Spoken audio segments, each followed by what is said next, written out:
Got a fun one here today for you guys. Joined by Mr. Danny Cooper. D Coop, appreciate you coming on. Yes, sir. Appreciate you guys having me. I'm excited. I haven't done one of these in a while. Yes, sir. Gonna bring a lot of fun, different first time perspectives to the pod. But just to start off, for the people who don't know you, if you just want to explain sort of your life journey and what you're up to now. Yeah, so my name's Danny Cooper. I'm a basketball trainer based outside of Philadelphia.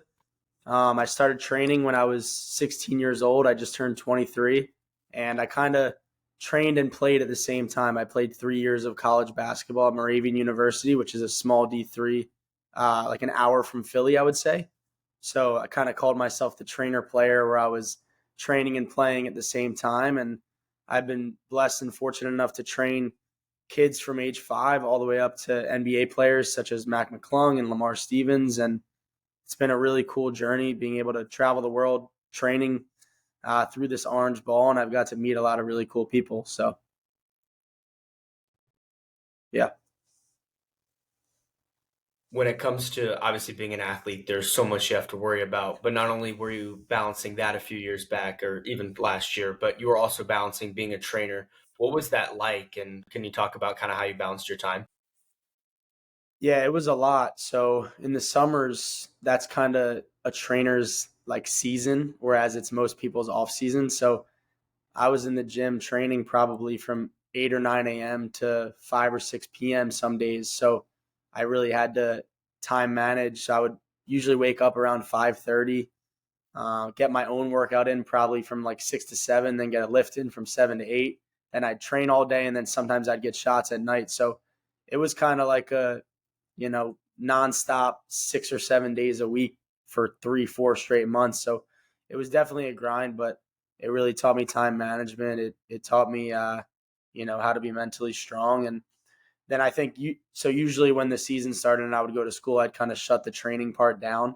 So that was nice just to focus on playing. But in those summers, they were definitely a grind. So.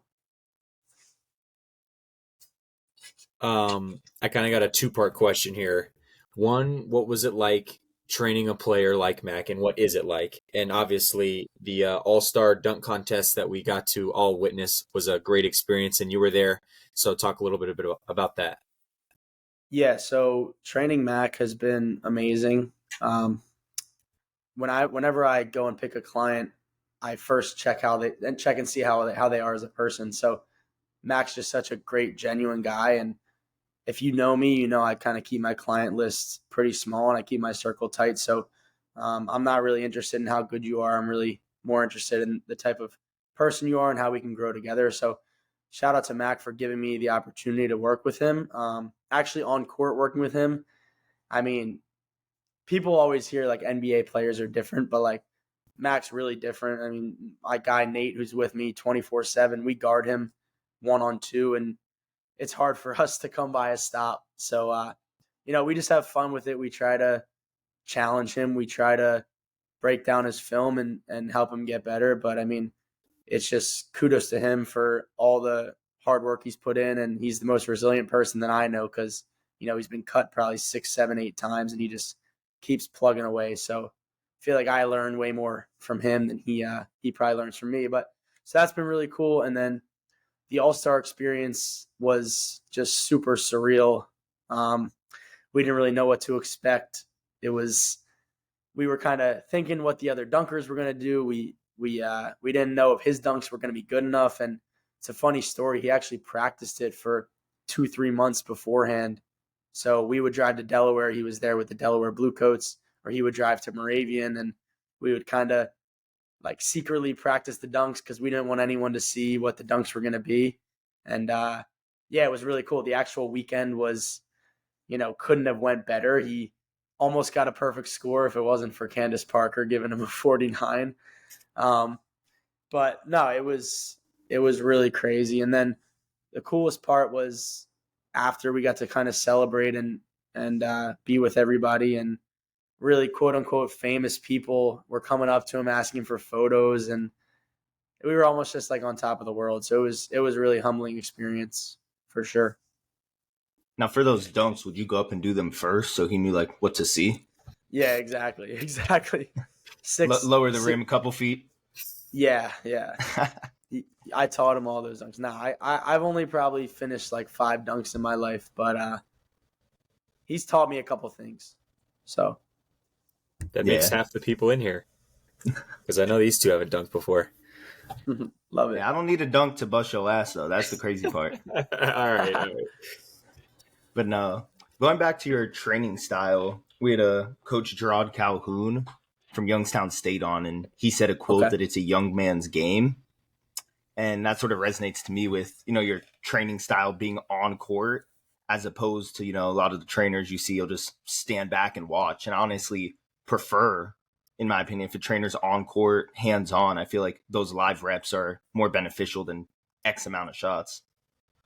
Yeah, so my training style is the games-based approach, which essentially just means like try to make the training and the practice as much look as much to the game as possible. So like I said, my guy Nate and I are out there putting Mac in different game situations, playing 1-on-2, making it even harder than the game if we can. I'm not a big fan of like kind of pre-planned movements or, on air 1-on-0 stuff. So our guys seem to really enjoy it. And me as a player, I found it helped me translate my work to the game the most. And it's not always pretty. There's, I think, a trainer out there who says like train ugly. So a lot of times I get my young players and they get really frustrated and, because we're missing probably 70% of the shots in the workout.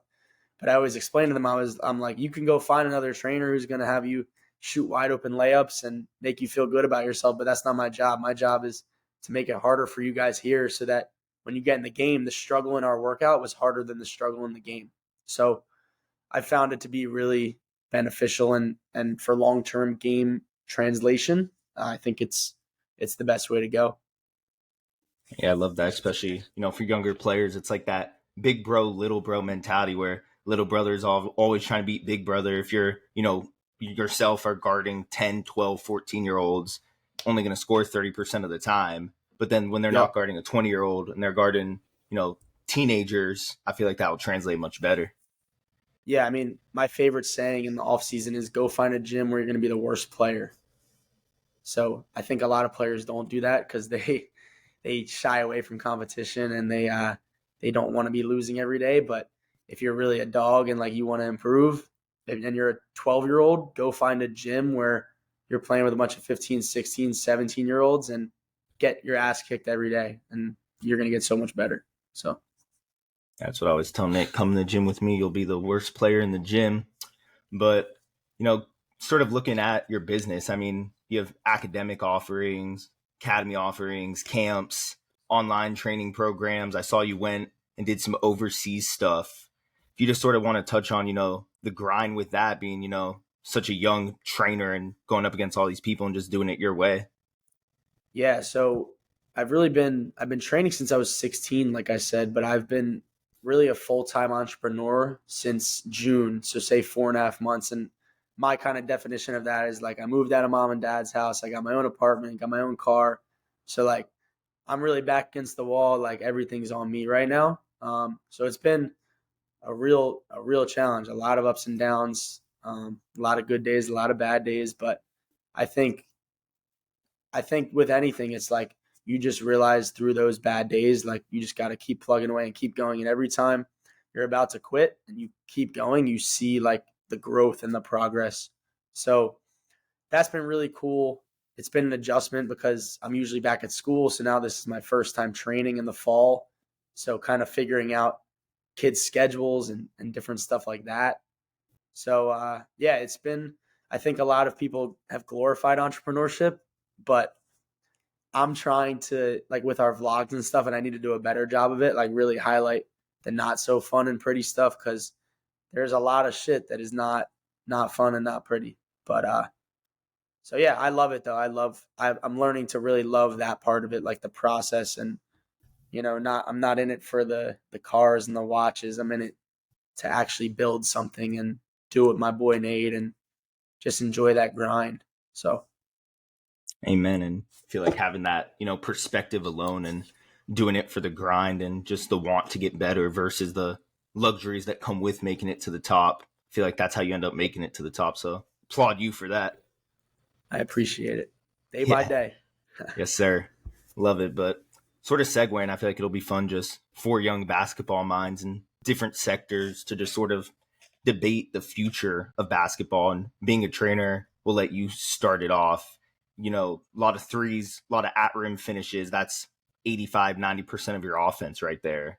When you're Yeah. training, do you keep stuff like that in mind? Or is it not really a thing that you think of? I mean, a little bit in the back of my mind. I'm really not an analytics guy. So, I mean, my bread and butter in college was the mid range. So, I'll tell my players like the long two is the worst shot we could possibly shoot. So, like, try to keep it between like 15 to 17 feet if you're shooting a midi or shoot a three. And we do a lot of threes and finishes. But yeah, I guess I keep it in mind. But I never really tell a player like don't shoot a certain shot unless it's like a long two. So, yeah. I don't know, Nick, you're talking about Oh, your big man stuff earlier. I didn't know if you were going to get into that or yeah, not. I didn't know if you guys wanted to segue in. My opinion on it is like we've seen as of like the past like 10-ish years, you've seen like the Jaleel Okafors, the Luka Garzas, those type of players the Drew Timmies, those type of Yep. players who dominate in college, and it kind of just doesn't translate. You know what I mean? Like back in the 80s and 90s, the best big man, the Patrick Ewings, the Hakeem Olajuwons, unanimous, top 5 pick, like game just easily translates to the NBA level, and now we don't really see it. Like the Zach Edey's. Do we think Zach Edey is gonna like make a big name for himself in the NBA? Like I don't really know. You know what I mean? I think the one thing, and this specifically matters for bigs, I think guards can adjust based on their skill set and especially, wings if they're lengthy and they can defend. But for bigs specifically, I feel like now to make the NBA, you have to have one of two things. You have to either be incredibly skilled. If you're 6'10", 6'11", you have to be incredibly skilled. You can shoot a three, you can handle the ball, you can have guard skills at that height. Or you have to be tall and lengthy and can defend, because now the pick and roll is becoming so incredibly important. If you like, Evan Mobley is a great example. He's a fantastic pick and roll defender. He's going to be in the NBA for a long time because, yeah, he can shoot a little bit. He can handle it a little bit. Like, he's 7 foot, but he's so good at defending a pick and roll that every team's going to want him when they get in free agency, right? Like, he's a perfect example of that. But you see these guys like Drew Timme, Hunter Dickinson, like these guys aren't the best pick and roll defenders. And while they're great college players, they can have great back to the basket skills. They can't defend a ball screen. And I feel like now that's what power forwards and centers are being judged for, unless you have an incredible skill. If you can't defend a ball screen, you have to be able to shoot. You have to be 7'1" or taller. You have to be able to block shots. Like the Nick Claxtons. He's a big that can't shoot, but he can still stay in the NBA because he's a pick and roll defender. So I think you either have to be unbelievably skilled as a big right now to be in the league. You can shoot or handle the ball, or you have to be able to defend a pick and roll and block shots. If you're a big and you can't do one of those two things, I don't think you can last in the NBA now moving forward. Yeah, it's fascinating to me too, just looking at, the levels of it. I guess Danny can sort of break it down too even more. I feel like in the NBA, it is the situation that you explained, Dan. But then in college, I feel like, if you have a dominant big man, you're set. So it sort of just depends on like the level. Yeah, I think, well, in college, there's a lot less foreign players too. And I don't know if this correlates, but a lot of the young players that I train, if they're taller, they're told by their AAU and travel coaches to play the 4 and 5. So they're working on big men skills. So when they come to me, they have no guard skills, but they're 5 feet in 7th grade, right? So like I always tell them, everyone's a point guard. You should always train like a point guard. So if you look at the best bigs in the NBA, like the unicorns, the Giannis's, the Wembys, the Jokic's, the Embiid's, those dudes are all foreign. So I don't know. I'm not educated enough on those countries and how those guys got developed, but I would like or I would assume that they, number one, probably played other sports growing up. So like I think Embiid played soccer, so that kind of gives them better motor skills and more talented that way. But I also think they're probably not put into a box like a lot of young Americans are. So maybe that's why the guys who are the best players in college, they can't really translate. And then also, I think if you just have a dominant big in college, there's not that much competition for that. Like Timmy was just killing everybody because there's no Wembanyamas or Giannis's in college. So it's like, he's going against other American bigs who, for the most part, who just aren't as good as him. So, yeah. I wanted to make a point. You mentioned because it's true, the best big man in the league right now, Jokic, Embiid, if you want to include Giannis as a big, they're all foreign. I didn't even really put that together, but because, I think I read somewhere that Anthony Davis said that he actually trained as a point guard all the way up until he became 6'10". And that might be one of the only American big men. But you can see it now. He can hit threes consistently. The Lakers even let him bring the ball up the court to initiate the offense. They'll just go down the court, let him bring it up as the 5. I think Karl Anthony Towns is another good example of a skilled offensive big man who, has great guard skills. I think you mentioned Nick Claxton. I want to mention Rudy Gobert as one of the guys who are in the NBA, but like I mentioned the Jahlil Okafor, he was the most dominant college basketball player that I was 12 or 13 at the time, and I'm just watching and I'm like, this dude's going to be the best player in the NBA in 5 years. Out of the league in 4 years. Anthony Bennett, guys like that who the game just doesn't translate. I don't know. It's funny because sorry to interrupt. It's funny because I'm a Sixers guy too. So I remember when we drafted Jahlil, the whole city was really excited. I mean, he had a really good rookie year too, and then I guess he just came in at the literal exact wrong time because the league was going in the opposite direction. So. Yeah, I feel like a big factor in it too, and we were debating this the other day at practice, the difference with the NBA and college and why you can have such a dominant big. A lot of people don't realize the defensive 3-second rule isn't a thing in college. So a lot of teams, Syracuse 2-3 defense, you get 7'3", 240-pound guy, just have him stand in the paint with his hands up, muck everything up. My high school teammate's actually at Syracuse right now, so he's 7'3" or 7'4". Yeah. Yep. I don't know if the new coach is keeping the 2-3 zone, but just have him stand there with his hands up. Yeah. So I think that definitely plays a huge factor in it. Do you think, now this is another point that a lot of analysts make, do you think Steph is the reason that this has changed? You 2-on-1 transition, a wide open 3 in transition 2-on-1 is a great shot now. If we saw that 10 years ago, we're like, what are you doing? Go get a foul. Go get free throws. What are we doing here?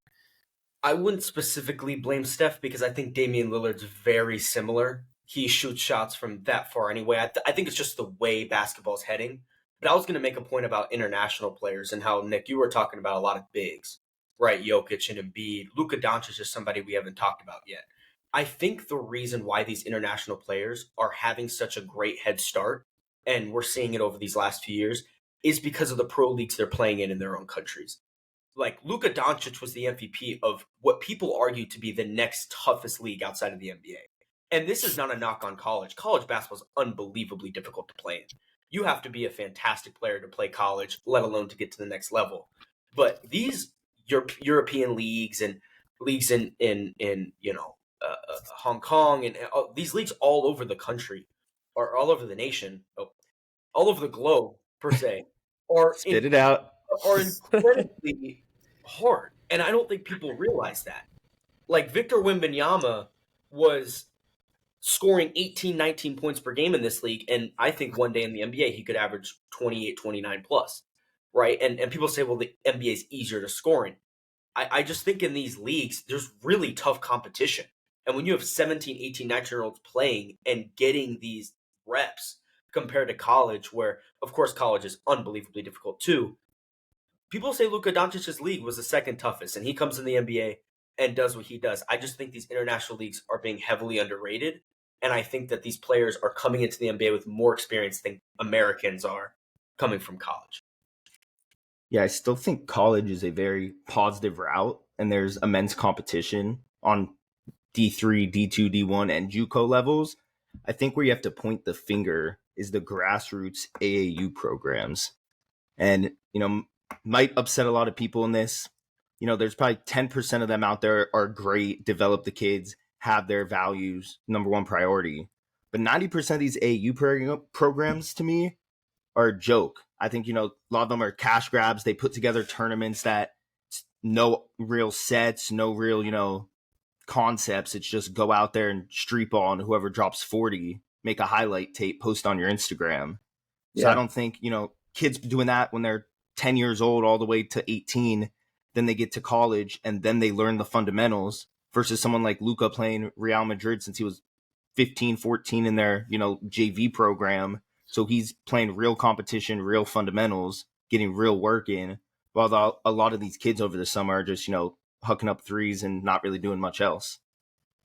It's funny that you kind of said that too, because I don't know if this is any correlation, but I saw an Instagram post the other day. It was like Bronny and who's the kid from Duke who does TikTok? Jared McCain. Jared McCain. Yeah, so they were doing like their dances in their, I guess, Midnight Madness or whatever.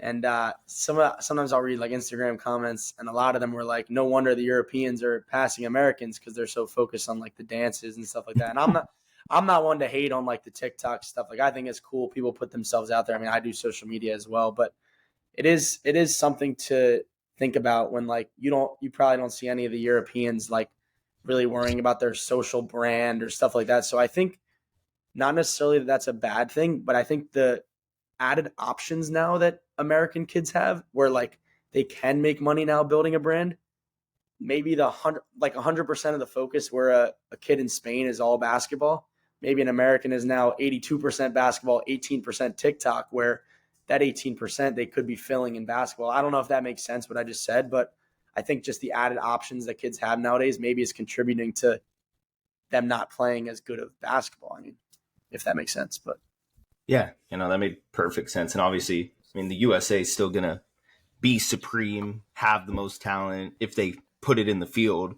But, I mean, we saw with FIBA this year, that USA team was still legit. They had a bunch of young coming players, bunch of all-stars, a few guys who could be an MVP conversation, and they didn't even get a medal. So, I think America will always produce the most talent. But when it comes to, the fundamentals, I feel like the gap is closing, and it's closing fast. Yeah. I will say, you go, Nick. I was just going to say the gap is definitely closing. Like think about top 10 players in the NBA right now. 4 or 5 are foreign. Like, when have we ever said that? You know what I mean? That is just something that like is blasphemous to me. And I have one thing to say before you go, Danny. Yeah. I think another reason for this, and this could be completely wrong, but we've had these conversations over here and with our program, is that not a lot of kids watch basketball anymore. They don't actually watch film. It's all social media. It's all highlights. It's all, what do I see on Instagram? What do I see on TikTok? Posters and deep threes. Probably over in these European leagues, not probably, in these European leagues, they're watching film. They're breaking down the game. They're getting better. Like, these kids nowadays don't watch basketball. And I think that really hurts, like the Bronnies and the Jared McCains. I'm not saying that they don't watch basketball, but Yeah. these TikToks, and you guys get what I'm saying. Like, now the focus isn't as much watching film. It's, what can I see on Instagram, House of Highlights, ESPN, that draws my attention, rather than sitting down watching, a press break or watching, offensive sets or pistol or any sort of situation. I just think now kids are starting to lose love for the game and starting to watch the game less.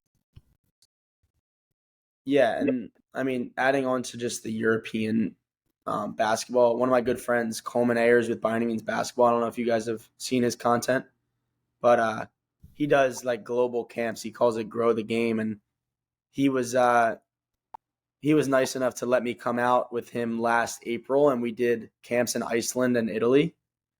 And let me tell you, those boys in Iceland are hoopers. Like the last place that you would expect.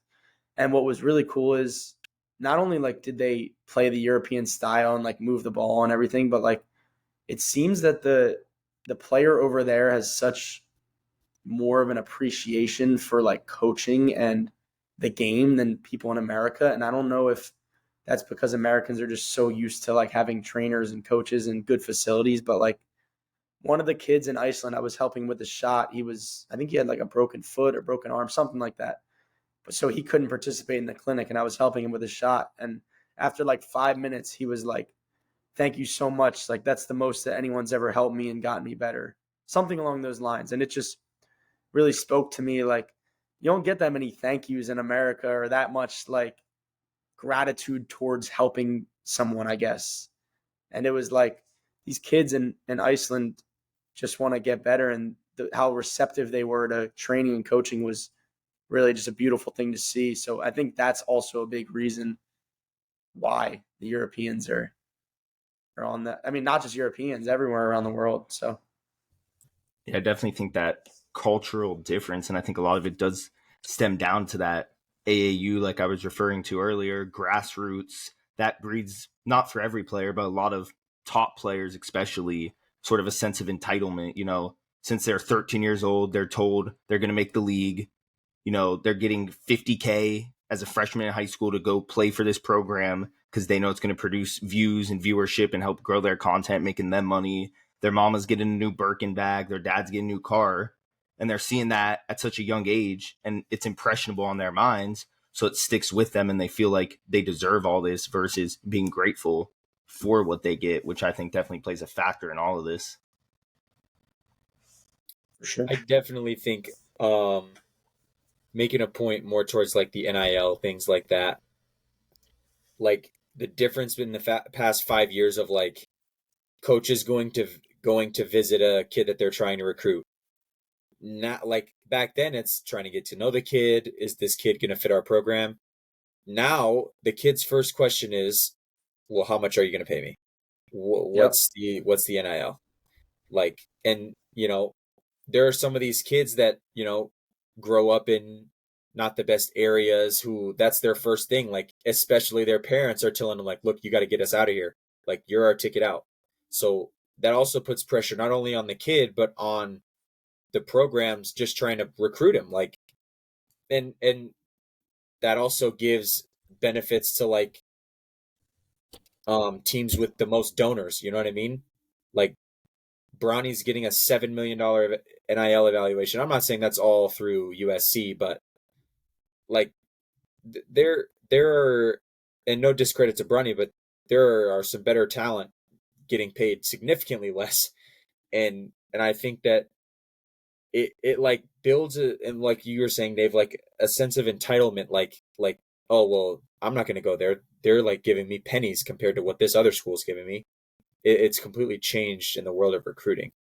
Yeah. I don't think NIL is a negative thing at all. It definitely plays a factor in all that, but that's sort of a end game. You know, once you're 18, 19, if you're a star player, you're going to go to your Duke, your Kansas, your Kentucky, and they still have the most NIL allotment. So in that respect, it didn't change and might bring us down a whole nother rabbit hole. But yeah, NIL was definitely long overdue.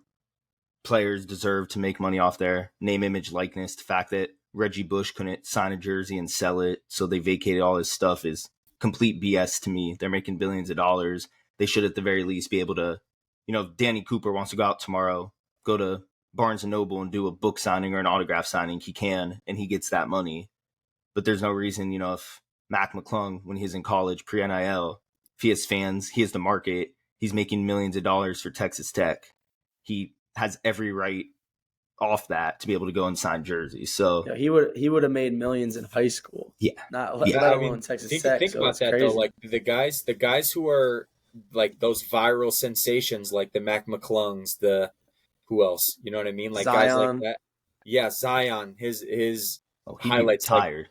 Like the like OJ high school OJ Mayo. Yeah. Austin Rivers highlights. Like we grew up watching those guys. Those guys would have made insane money wherever they went.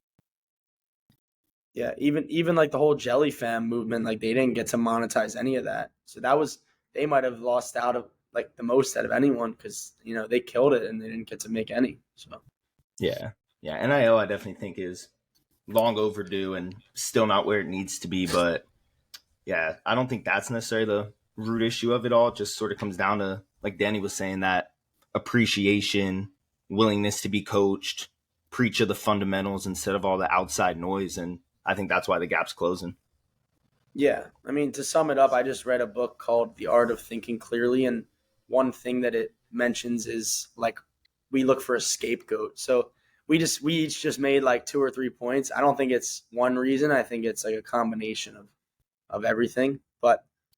And let's not downplay, like there are amazing American players as well, but I think the gap has definitely closed and the world is coming. So Yeah, well, that's definitely a fun spin-off deep dive. It's always fun breaking it down with other young basketball minds, but sort of bring this episode to a close. Where can we see D Coop in 10 years? Manifest it now. What will he be up to? yeah, so kind of think of 3 different pillars in a way. So number 1, I want to build up my training business in Philly and then around the country and train NBA players. So hope to add a couple more over the next couple years. And then I want to travel the world, put on my own clinics. So like I mentioned before, I was in Iceland and Italy, but those weren't mine. So I want to do my own clinics around the world. And then the third pillar is kind of like content. I want to build my own personal brand. Think Gary V, just build my own personal brand where it's not just basketball. I can showcase other parts of myself and really just help people through my content and through different avenues under the business umbrella. So Well, absolutely love it. If you're in the Philly area or even as far as Iceland, you need to get some good work in, hit up the boy. All his socials will be plugged in and definitely going to be seeing him training some of the NBA's best soon. So, D Coop, appreciate the time. I think a lot of people value this discussion. yes, sir. Really appreciate you guys.